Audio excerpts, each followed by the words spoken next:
So nakakita tayo sa TikTok ng isang madaling paraan paano mag-solve ng radical equations na naka-square yung mga given. Radical na siya pero naka-square.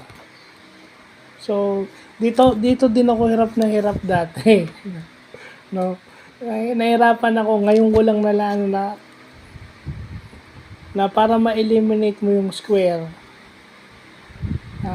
i-take mo yung square root ng both sides para ma-eliminate mo yung radical sign. Pag na-eliminate mo yung radical sign, pwede ka ng transposition method na lang pala yun, itatranspose mo na.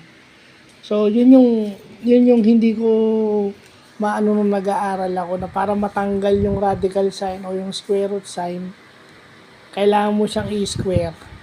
No? Kung naka-square yung given, kailangan i-take mo yung square root para ma-eliminate mo yung square at saka yung radical sign, para normal algebra na lang by transposition. O yan. Ayun yung nakuha natin example. It took me a while, no? Kung kailan graduate na ako, siguro talagang yun talaga. Kung talagang gusto mo magkaroon ng mental exercise, yung sipnayan nga.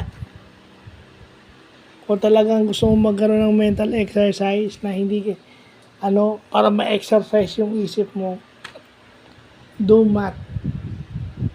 Para ka rin nag-exercise ng katawan mo, kasi kung ini-exercise mo yung physically, dapat unang dapat ini-exercise utak. Kasi yung utak mo ang nagdidikta ng lahat ng functions ng katawan mo.